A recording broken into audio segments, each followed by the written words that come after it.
Good afternoon. My name is Lauren Williams, Adult and Community Services Manager for the Columbia Public Library, which is part of the Daniel Boone Regional Library System. Thank you for being here today for our Lunch and Learn.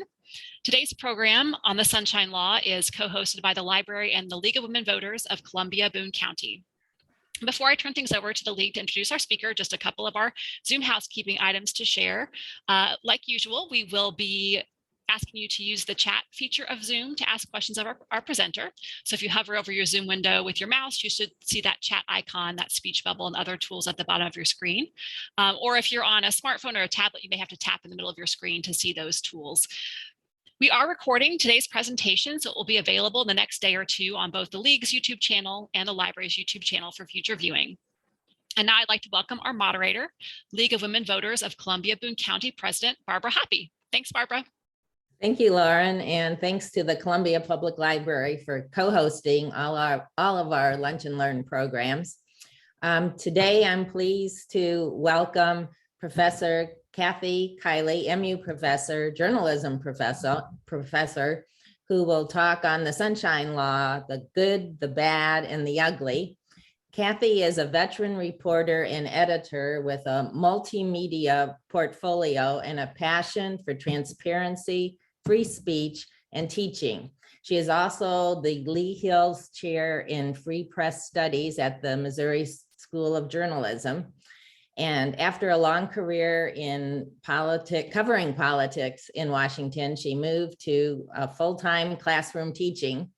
And Kathy Kiely was our featured guest speaker at our last annual meeting and was excellent. So we're looking forward to hearing her today and for her to share her knowledge and wisdom on this very important subject. Kathy. Great. Thank you. Thank you, Barbara. Thank you, Lauren. I'm a big fan of both the Daniel Boone Public Library and the League of Women Voters.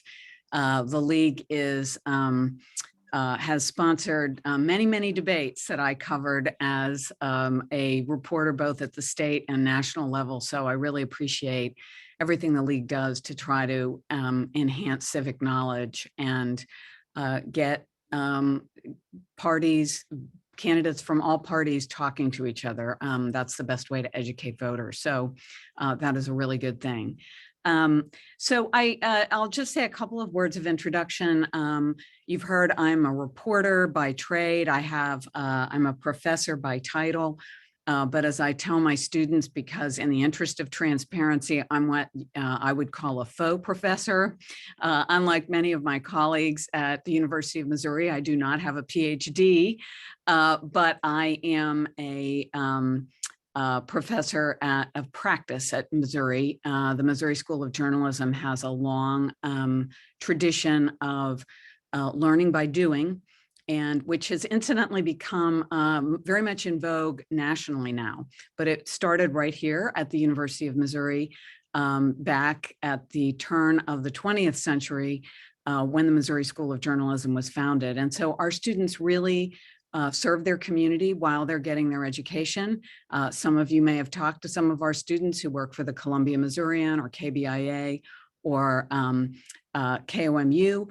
And when you do, you're helping prepare the next generation of journalists. And many of the editors who work with those students, all of the editors who work with those students are professors. And most of us came here, got our jobs, not because of our academic experience, but because of our long experience in the newsroom. So it's in that capacity that I'm going to talk to you a little bit today, and I will share my screen here. Let's see. I want to talk to you a little bit. Is everybody, can you tell me, is everybody seeing my screen? Is that working for everybody or no? Okay, I think we're sharing the wrong screen. Bear with me. All right. Did that do it? Yes? Yes. Okay, good. So I want to talk to you a little bit about sunshine. And I'd like to say, if anybody could put this in the chat, and maybe Lauren or Barbara, you could watch it for me because it's harder for me to see it when I have a shared screen here. But I wonder if anyone in our audience today has actually ever used the Sunshine Law or filed a Sunshine request, or what's also known as an open records request. So I'll give a couple of minutes to see if anybody has done that.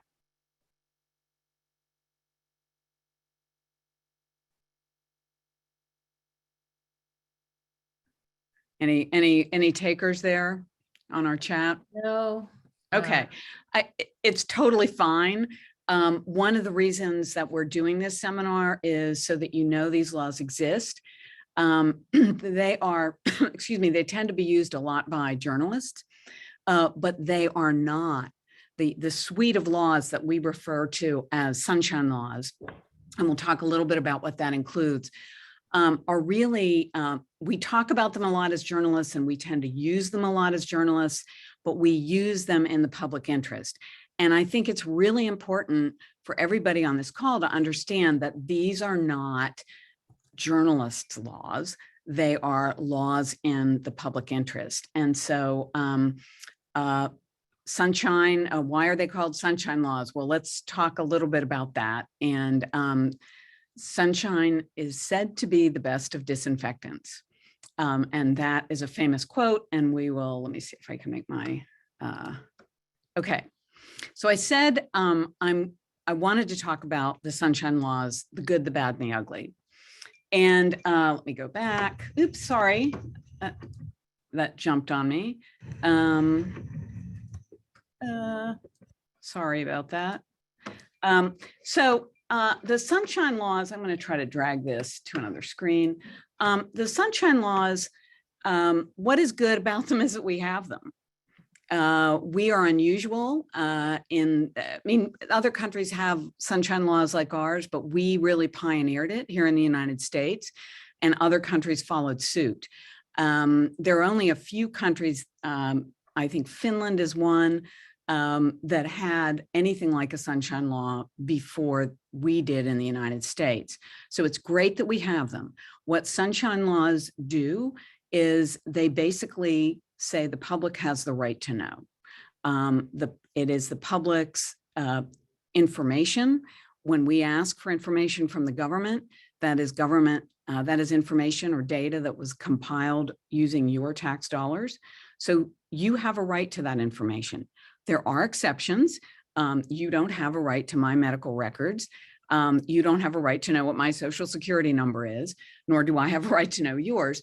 But so like every right, there are carve-outs, and in this case, it's a balance between the public's right to know and privacy. But the main thing to keep in mind is the idea behind the sunshine laws is that public information is public property. So it's great that we have sunshine laws. The bad, they can be difficult to use. Enforcing sunshine laws or living up to sunshine laws requires having government staff that's dedicated to fulfilling sunshine requests. Sometimes that's the first thing to go in the budget. Sometimes it can be very confusing to use sunshine laws.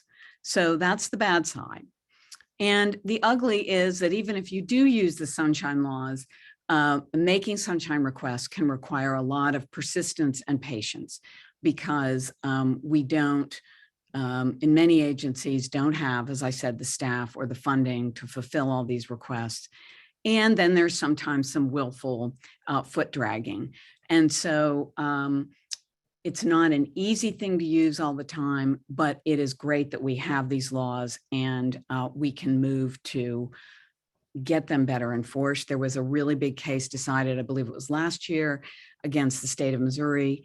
Elad Gross won a big settlement because he said the state wasn't acting in the spirit of the Sunshine Law. And so even it can sometimes take going to court, but the fact is we can get this idea of having the public access enforced. So I wanted to show this. I'm just going to show this short little video clip, and because this to me underscores why the Sunshine Law is important.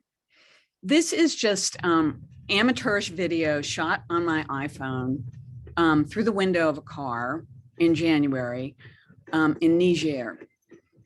It's one of the poorest countries on earth. I was there doing a training for journalists as part of a State Department project.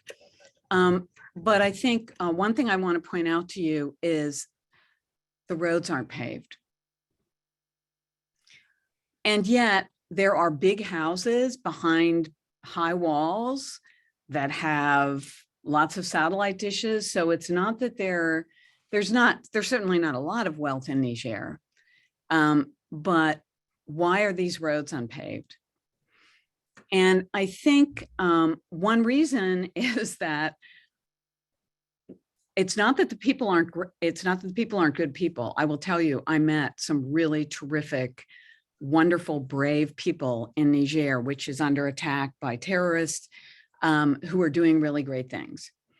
I've thought a lot about this, and as I travel, when we talk about American exceptionalism, when you see scenes like this, you do feel pretty lucky. You know, how did we get to grow up where we grew up and not in a place like this? And it's not because of the people. It's not, the exceptionalism is not us, the people, because people are pretty much the same, the world around. What's exceptional about America is our system of government. And it is what makes the difference between paved roads and unpaved roads, because we have sunshine, we know where the money's going, and if we don't know where it's going, we can go to court to find out. So, sorry. So we just celebrated Sunshine Week 2022, and this is it's kind of a Hallmark greeting card gimmick. It was started by the American Society of Newspaper Editors, which is now called the News Leaders Association, because editors now do a lot more than just put ink on paper. So they've rebranded a bit, but this organization really spearheads the annual celebration of Sunshine Week. And why do they do this? They do it to remind all of us of the importance of open government. And it's that openness in our government that really makes it possible for us to have paved roads, to have clean drinking water when you turn on the tap. You don't have to be rich to have these as privileges in the United States of America, because we expect our government to do those things, and people are people. Sometimes people misbehave, and the way we prevent that from happening is with sunshine. Why is Sunshine Week in March? It's always in the middle of March. And the reason it's in the middle of March is it's set to coincide with the birthday of James Madison. And James Madison, of course, was one of our first presidents, but he's really more famous, justifiably, as the author of the Bill of Rights. And that, of course, includes the very First Amendment, the favorite amendment of journalists. But there's a reason I think it's the very First Amendment. And that is the amendment that guarantees us really the fundaments of open government, which is the right to free speech and a free press. And so James Madison, at least by the newspaper editors, is viewed as kind of a father of sunshine. But the phrase sunshine was coined by another distinguished American, this guy, Louis Brandeis, who was a Supreme Court justice for much of the 21st century or 20th century. But prior to becoming a Supreme Court justice, Brandeis was a lawyer in Boston, which had its share of political corruption at the time. And it was also the time early in his career, early in the 20th century, was the period when corporations really began to form, and you really started to see agglomerations of great financial power kind of being born out of the industrial era.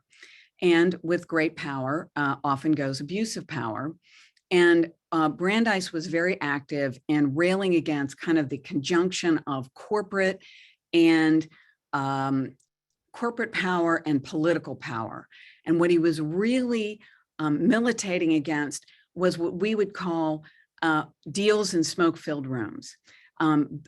Dealing between, that this corporation would give a secret handshake and they would get a monopoly deal on the railroads, and the prices would go up for average consumers. So this was a big passion of Louis Brandeis's, and Brandeis said in a famous article that he wrote called Other People's Money in Harper's Weekly, this was the famous quote that really is the origins of what we call the Sunshine Law, or why we call the Sunshine Law the Sunshine Law. He said, publicity is justly recommended as a remedy for social and industrial diseases. In other words, we all behave better if we know somebody's watching. And then famously, sunlight is said to be the best of disinfectants. Electric light is the most efficient policeman. And this really has become a legacy for people who are transparency advocates of transparency in government. And so little side note, that is why we call the sunshine laws sunshine laws. It's not because one of the first sunshine laws and one of the best is in Florida. It's not because they came out of the Sunshine State, but it's because of Louis Brandeis. Now, fast forward, you can see that Brandeis was operating in the early to mid 20th century, and he became a Supreme Court justice. The next big advocate for sunlight in government, or in our sort of history of the laws of sunlight, is this man, John Moss. John Moss, who was born right around the time Brandeis became a Supreme Court justice. And he, in the 50s, became a member of the House of Representatives. And he was a very little known member of the House of Representatives. He was from Sacramento, California. Think about, back in the 50s, it's hard for us to imagine now. California wasn't the big political powerhouse that it is today. And so he was elected. He was kind of destined to be a backbencher. But what was also happening during the 50s was the Red Scare. And so Moss came into Congress at the height of McCarthyism. And Joe McCarthy was waving sheets of paper and saying, I have here a list of all these alleged traitors. And this offended Moss. And he was very offended by the fact that for a good part of that time, the Eisenhower administration appeared to be knuckling under to McCarthyism. And I think it's hard for us to imagine now just how scary that time was for a lot of people. But McCarthy had for a while a tremendous political popularity, and the Eisenhower administration started to summarily dismiss government workers without much of a hearing. And Moss was offended, and he thought this was wrong. So he started to advocate for more transparency in this process. He wanted more information. Who was getting fired? Why were they getting fired? And that was really the beginnings for him of what would be a decades-long crusade to get more openness in government. And so the next person, and you can see, I think this is a link. I'll share this later, but I've hot linked almost everything on this slideshow, so you can take a look at it later. But Moss was beavering away in Congress, trying to convince people that we should have more openness in government, and we should have a law that requires government to make some of this information available. And he started out, I believe he was a Democrat, but he started out butting heads with the opposite party, the Republican White House. But by the 60s, of course, we had a Democratic White House, and Vietnam had started. And there was a lot of secrecy around how that war was being prosecuted, and increasing controversy. It kind of started, and as some of you history buffs may understand, in a kind of fly-by-night way. There was never a formal declaration of war by Congress. And so Moss started actually butting heads with the then president, Lyndon Johnson. And here's a quote from an obituary that when I found this, I was really delighted because the guy who wrote the obit, who is now no longer with us, but a wonderful writer whom I knew, this is from his obituary of John Moss. And he is recounting that Moss drove Lyndon Johnson up the wall because he was so dissatisfied with the level of information he was getting that he went to Vietnam himself and he started holding hearings. But this just caused him to redouble his efforts to get some sort of a law in place that would require the government to turn over information when the public asked for it. And eventually, Congress operates in very slow ways, and I know because I covered Congress for many, many years, and sometimes it takes many, many years to convince people. But finally, in the mid-60s, remember he was elected in 1953, John Moss was able to convince enough of his colleagues in the Congress to approve the Freedom of Information Act, which is the federal version of the Sunshine Law, and also known by its initials as FOIA.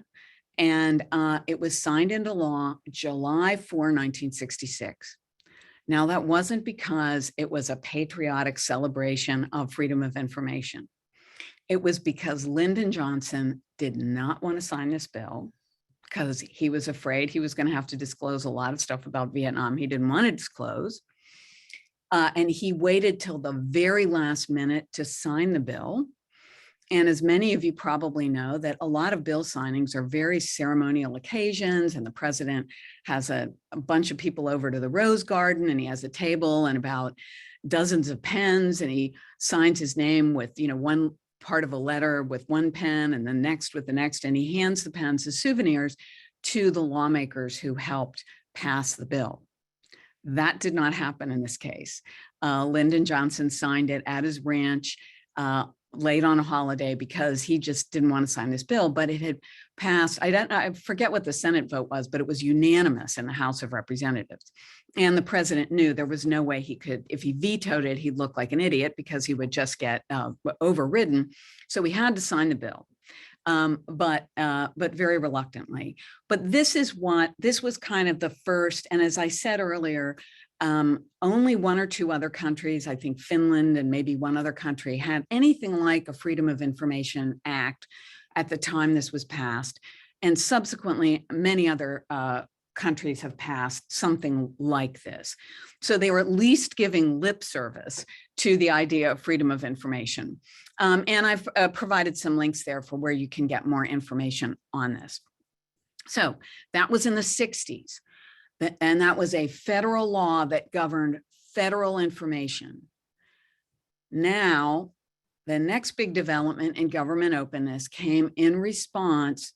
So if you think about it, FOIA was a response to the Red Scare and to Vietnam, the secrecy. Next big leap forward for government openness came after the Watergate scandal.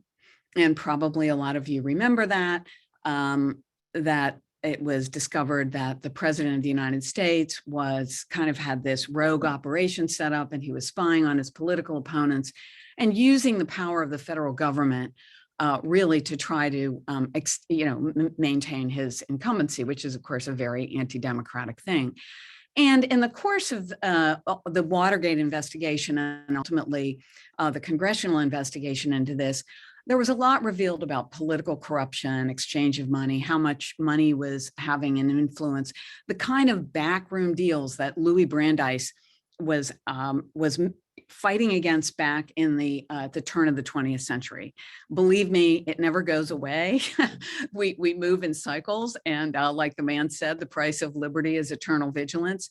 So by the 1970s, we had some corruption problems in our government, and the response to the Watergate scandal was what is now known as the Government and Sunshine Act, which now said, we not only want our documents made available, but we want our meetings and our other public information to be disclosed to the public. So it was really more about government meetings, but it along with freedom of information, the Freedom of Information Act, this law kind of cemented the principle that government business belongs to the people and it should be open to the people, with some exceptions, reasonable exceptions for privacy. So, and there is, and in this case, it was signed at a White House ceremony in the Rose Garden by then President Gerald Ford, who, as you can see, probably gave a pen to every one of those lawmakers who are standing behind him. So that really then became the model for state laws, which we call the Sunshine Laws. And every state now has a law that is similar to the federal law. And in fact, Missouri was one of the first to pass. In fact, I think, let me look at my notes here. I believe Missouri's law predated the federal bill. So we have had a law here in Missouri since 1973, a sunshine law. So, and that was, it says, just like the federal law does, that meetings, records, votes, actions, and deliberations of public government, public bodies should be open. So this is, let me see if I can find my notes here. I don't think I have, oh, sorry, I don't have this up, but there are some charts that I can add into this. When I say that this is not a law just for journalists, journalists tend to use it more because it is not easy to use. And we get paid to do this stuff, so you don't have to, but you can use it yourself. It is a law for citizens so that citizens can get information that's important to them from the government.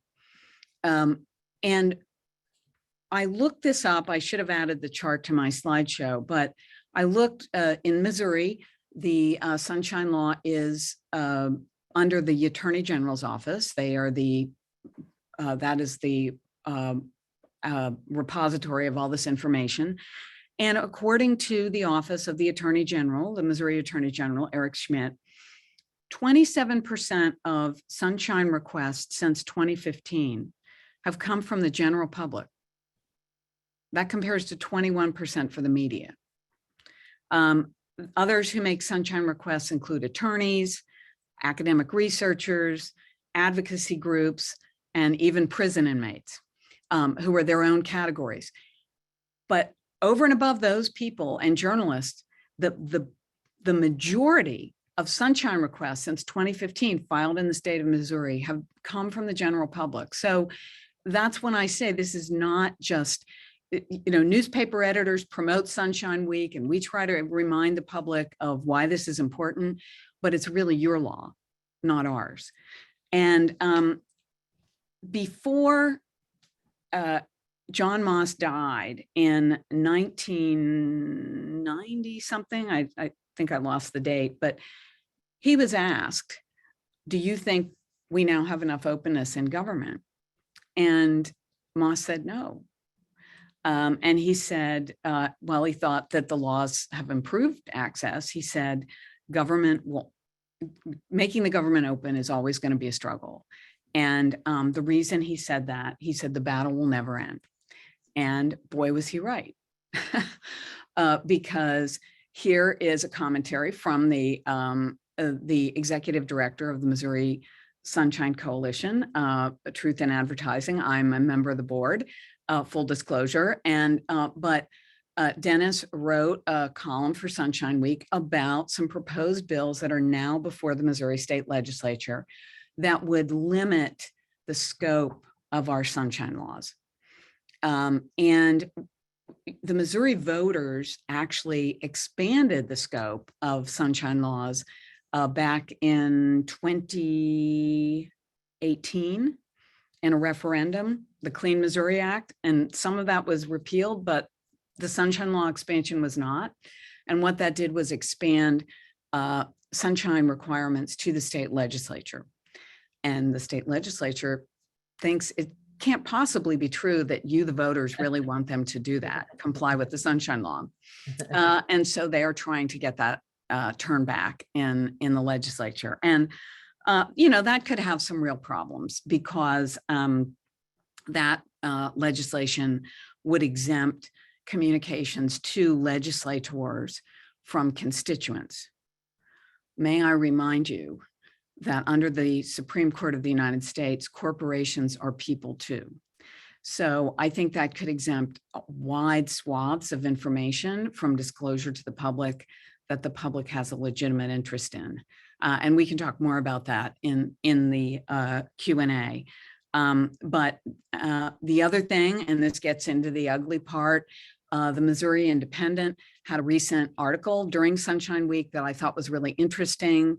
It's hot linked from this slide that talked about talking to Eric Schmidt, the current Attorney General. And Eric Schmidt's position is that if somebody files a sunshine request before a state entity and then isn't satisfied with the response, normally you would go to the Attorney General, who is the officer in charge of enforcing the Sunshine Law. But he feels that his job is to represent state agencies, and so there's a conflict of interest. So he won't take your case. And that means that you have to get a private lawyer. So, this is a conundrum. I mean, I can see why the Attorney General might feel that I have to represent state agencies, but there needs to be some kind of workaround there. But it is I said the good, the bad, and the ugly about the Sunshine Law. This is one of the ugly things that it's trying to untangle who should represent whom when somebody has a Sunshine Law request. So that's kind of a brief overview of how we got to where we are. And I would just say that for the most part, as a professional journalist, we are big advocates and heavy users of the Sunshine Law, but that's not our go-to. I mean, the first thing you should do as a citizen is what we do as a journalist, which is to go in the front door and ask for the information because you are taxpayers and you own that information. And unless there is a really compelling privacy need, you should have it.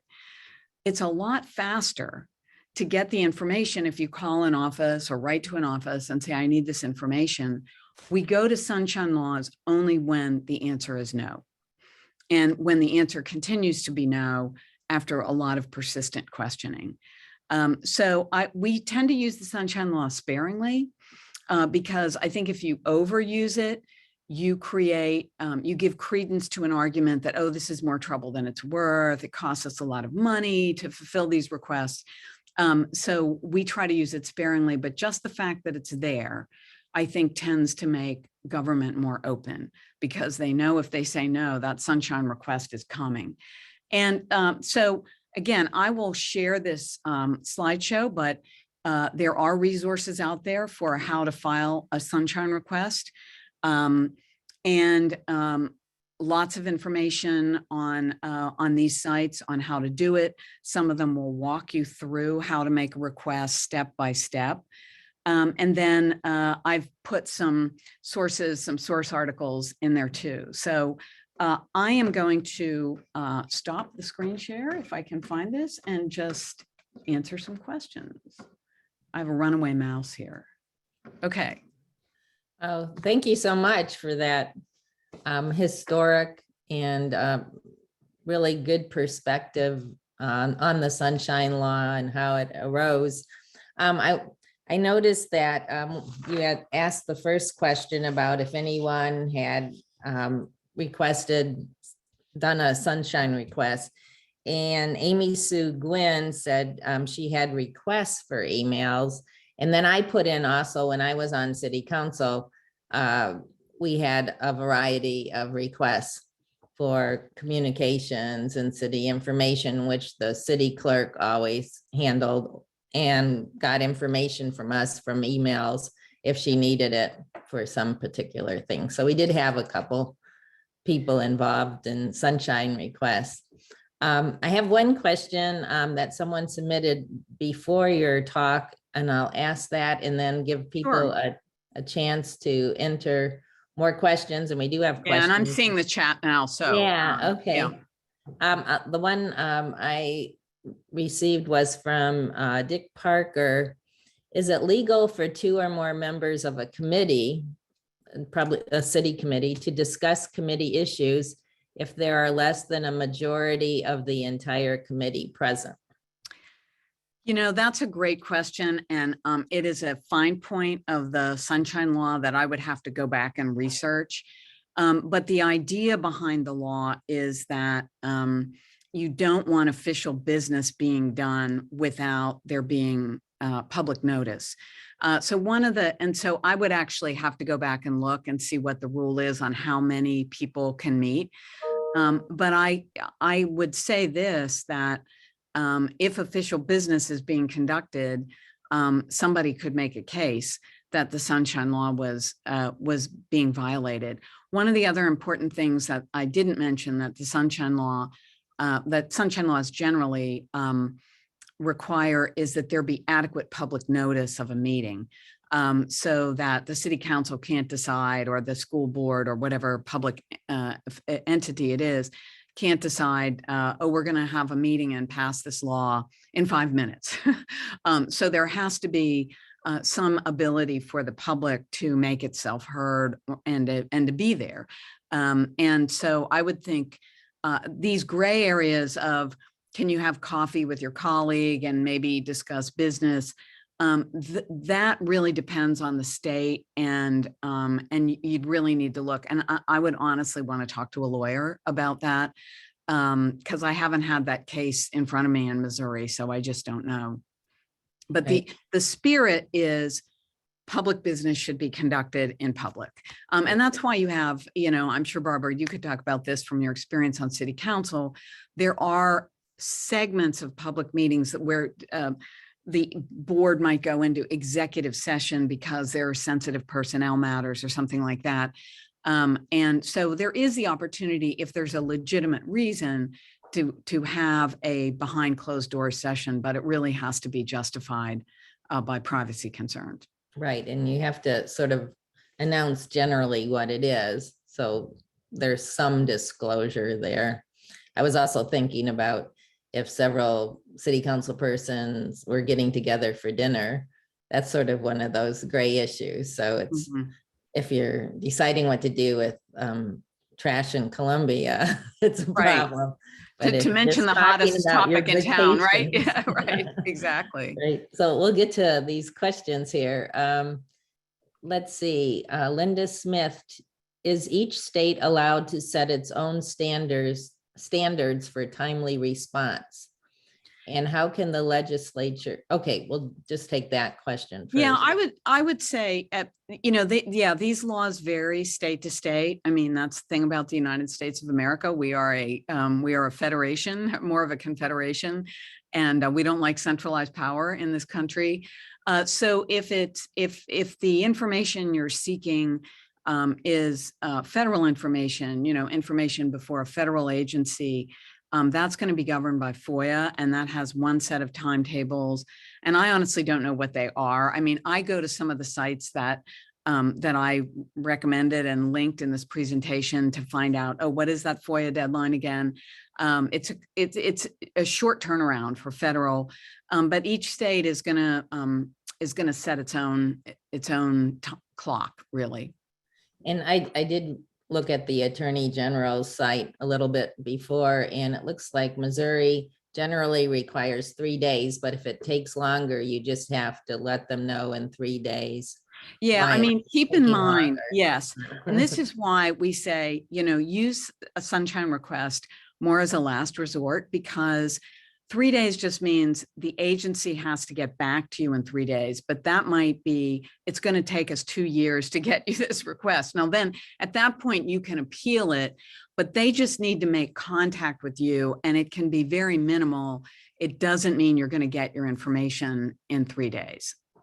Right. And depending on how specific and detailed and how extensive it is versus basic. Yeah, Uh, that's actually a great point, Barbara, that one of the tips that we always give, and you'll see on a lot of these sites, when you're making a sunshine request, be as specific as possible, because it's really easy for an agency to ignore your request or even dismiss your request by saying the term of art is overbroad. It's overbroad. So if you say, I want all the emails from the University of Missouri, they're going to say that's overbroad. But if you say, I want the emails from April, May, and June sent by Professor Kathy Kiely that mention the Sunshine Law, you're much more likely to not only get a response, but get a response in a timely fashion because you've targeted what you're asking for.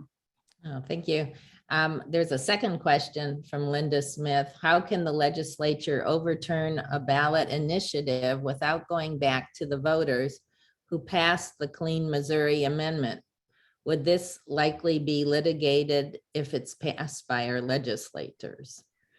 You know, that's a great question. And I don't know, but I just know the laws are there. They are before the state legislature now. And I believe one of them passed out of committee to the Senate floor. You know, whether they will be acted on, I don't know. That's the kind of thing House and Senate leadership might be looking at because, you know, when you have a limited legislative session, as the Missouri General Assembly does, one of the questions before the leaders is going to be, well, I've got all these things I have to do and bills that have to pass. Am I really going to mess with one that might be declared invalid or unconstitutional? So it's a great question. I don't know how that would work, but they're trying. That's right. We'll watch how it unfolds. Yeah. There's another question by Jeannie Lahman. To your knowledge, has any Missourian utilized a private attorney to push back against the AG, the Missouri AG? On that particular, what the Independent wrote about, no, not as far as I know.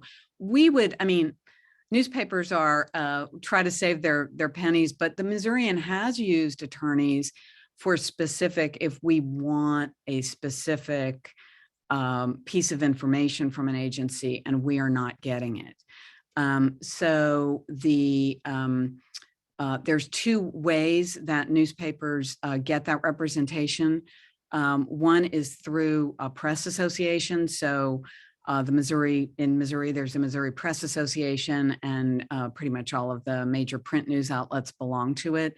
And they have a wonderful lawyer named Jean Mankey on staff who is really an expert on these issues. And she will represent the newspapers. Some of it is pro bono, but then if it gets beyond a certain level of complexity, there's a charge. And then newspapers can then hire their own attorneys, and but they probably wouldn't do it to just say the Missouri AG is wrong in his interpretation. They would more likely do it if there was a specific piece of information that they wanted to get that they weren't getting, and this was an obstacle. Thank I think, you. you know, that ruling, I think, is more of a problem for citizens because newspapers do have the ability, less so than in the past because of the changes in economics. Many of these laws that we talked about, one of my colleagues at the Missouri School of Law, Dean Larissa Litsky, has written about this, that a lot of the openness in government laws came about during the 60s and 70s, thanks to pressure from litigation by newspapers. Newspapers then had much deeper pockets than they do now. But newspapers still can get a lawyer. They may be a little more judicious about how they use them. Private citizens, it becomes much more of a hurdle. Right. Okay, another question from Dan Vietz. Only constitutional ballot. Yeah, he's actually answering the question. Oh, is he? It looks like. Yeah. So thank you for that. Okay. Yeah, but you know, to Dan's point, you know, that sounds right. But for whatever reason, these laws that are before look to me like a pretty direct repeal of one of the measures that still stands from the Clean Act. So I don't know how that, I really don't know how that would work if these pass. Hopefully they won't. Hopefully it'll be a moot argument. All right, thanks, Dan. Then we go on to a question by Sue Tillema. Having worked decades in Missouri state government and shorter times in the federal government and a private hospital in another state, the Sunshine Law provides structure that impacts government employees in their daily work. When I worked in the private organization, I was surprised on how they spend and waste money without oversight. Government gets criticized, but private industry is worse. You have any comments or on that? Yeah, I mean, I would say this gets to the point that that I was making earlier, that my computer's doing something funky. I hope it's not in the way of your screen. But anyway, I think there's 2 points to be made about this. One is when people object to the Sunshine Law, or when the government says we need to limit the use of it, it's too onerous. What they always say is, the complaint is always, all these people are filing sunshine requests and it's taking a lot of time and the agencies don't have time and we have to spend a lot of time fulfilling these requests that we should be doing other things. And so that's one reason I'm judicious about my use. It does take time to fulfill these requests. On the other hand, this is the people's business. And but there are some people who file what I would call mischievous sunshine requests. Barbara, you probably saw some of that at the city. And it's almost like a denial of service attack. You know, we're just going to like fill up all of these queues in the government with make work. And so that gives the Sunshine Law a bad name. So I think being judicious, targeting your sunshine requests helps. But I also think the other thing is, as citizens, and this is just something we don't think about, nobody worries about how much money the government is setting aside for public records keepers or people to, I mean, I personally, as a citizen, I want my tax dollars used to make government information available to me. So there are 2 answers to that objection. One is hire more people to do this. And 2, put more information out on your websites and make it more freely available so people don't have to file a sunshine request to get the information. So that's one thing. And the other point that I think Susan made there is it goes to the point that I said earlier, and it really goes to Louis Brandeis's point when he said, sunshine is the best of disinfectants. We all behave better when we know somebody's watching us. I will bet you that the level of discourse on emails at the University of Missouri is probably at a higher level because we know our emails could be FOIA'd. I mean, or, you know, a sunshine request. So FOIA is not the right term for a state agency, but, you know, and so I think knowing that the public has access to your meetings, knowing that you have to put your minutes up there, knowing that, knowing all of this, yes, it's a pain, but it's how we sort of police each other. And it's one of the great checks and balances. You know, when I said early in my presentation that when I look at other countries and I go to other countries and I come back to the United States and I feel like, oh my God, I'm so lucky. How did I get to be born here? It's because of our system of government, because the genius of the American system of government is that it takes into account human frailty, and it builds checks in to counter that. And openness and transparency is one of the chief counters, because if you know somebody's watching, you're going to behave better. And I think that gets to the point that Susan made, that why, you know, people can complain about government, but it's why it's worse in some private entities, because people can't get those emails and can't be in on those meetings. I have a question for you. Yeah, and I hear what you said, Susan, and she was worried that I was misinterpreting her. Right, yeah, right. no, I heard what you said, but I wanted to use that as a way to talk about some of the what I would call the red herrings that are thrown at the way of the Sunshine Law. And there was just a comment by Linda Smith. That was a good one. The denial of services strategy sounds like the narrative that is being used by legislators who are putting forth new legislation that limits the ballot initiative process. Yeah, and I mean, this gets to the, the great Churchill quote about democracy. It's the worst system of government except for all of the others. It's onerous. It's a pain to have to answer to the public and journalists who are there in lieu of the public. But it really does. When I go to countries that don't have such a rigorous system of, it is the biggest safeguard against corruption. And if you want to know what corruption leads to, go ahead. Oh, go ahead. Yeah, no, I was going to say, look at some of these other countries, and where you have a strong free press and you have strong laws mandating government transparency. You have less corruption. I think the biggest supporters of laws like this should be business, because it makes. In fact, one of our most active members in the Missouri Sunshine Coalition Board is a businessman who uses the Sunshine Law to get information that he needs for his business. So, that's why I say journalists are the biggest advocates and the loudest advocates, let's say, for the Sunshine Law, but we are not the biggest users. And I just think more people need to understand the power that this gives you as citizens and advocate to keep it.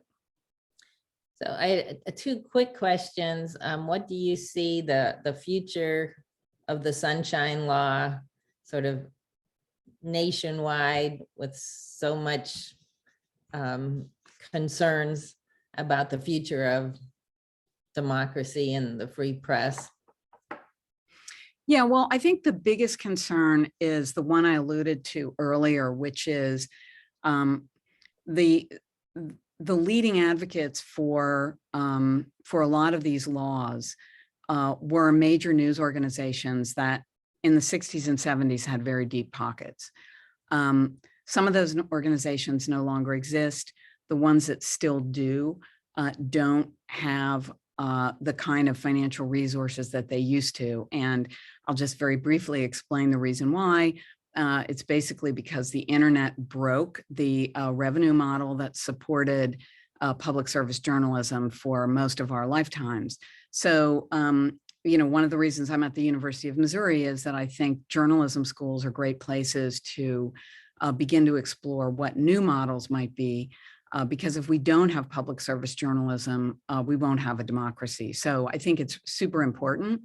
But I do think the news organizations who continue to exist, are committed to trying to protect openness in government and transparency. I also think there are nonprofit organizations, some of which I have listed in the slideshow, and I'll be happy to share that with Lauren, and she can share it with the registrants. But an organization like Reporters Committee for Freedom of the Press does a lot of work on sunshine laws, and in fact, they're representing me in a case right now that I have against the federal government, and so there are organizations that will step in. WashU has a law clinic.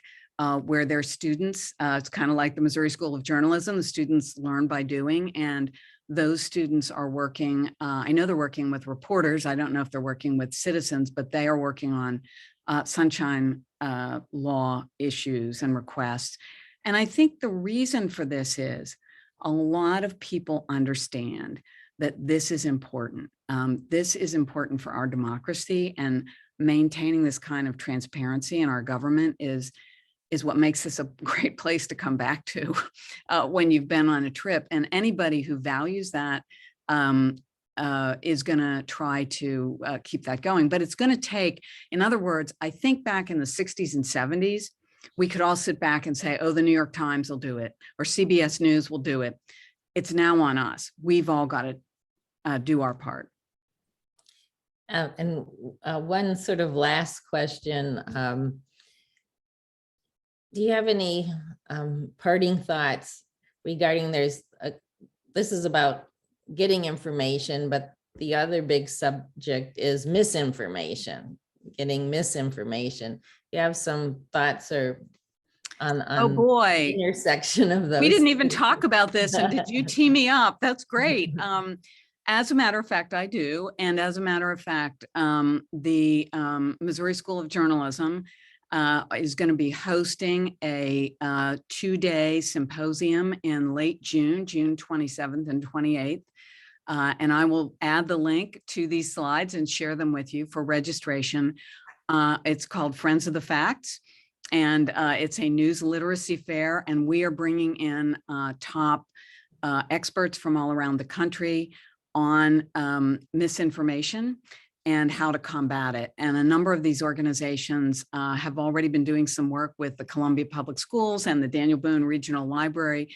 So it's an opportunity for people who are what I would call civic leaders, and I think teachers especially, and librarians, but anybody who is interested in this can come and listen and be part of the discussion. But I think this is one of the most important things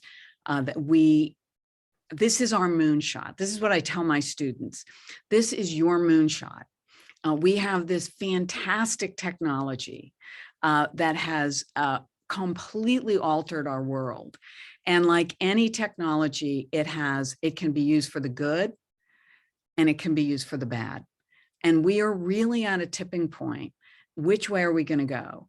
And that's why I'm hosting this, so that we can kind of spread the word, and I can bring in some people who really are experts and have some great ideas and tools. And it's important not only for people here to hear from them, it's important for them to hear from us, from you, about what you're seeing out there on your media feeds and your kids' media feeds, so that we can really try to get our arms around this. But this is another thing where it's on us. We really need to, are we going to use the technology, or are we going to be used by it? So I really invite you to sign up for this program. We really want a lot of people there. It's dirt cheap, and, but it's dirt cheap to attend, but you'll really get some high quality information. So thanks for asking. Yeah, thanks. I'm sure we'll be interested, and we'll want to promote it with our membership. And great, that would be awesome. Thank you so much. Our web, yes. Thank you so much. This was excellent. Just much more inclusive and historical than I was even anticipating. So you way exceeded our even thoughts of what we should think about with this. So thank you so much. And I want to thank the audience for being here, and also let people know that we're having our annual membership meeting next Tuesday, April 19th at 7 p.m. on Zoom. So please join us for that.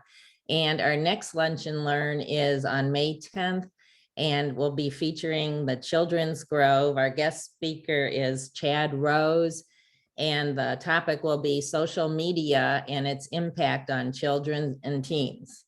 So somewhat related. So thank you so much. Thank you again, Lauren, and the library for hosting. Thanks for inviting me. Yes, and we'll have this, we'll share the recording with you too. Great. Thank you. And I will share the slides. Yes. Thanks. Thank you. Bye, everybody. Thank you, everyone.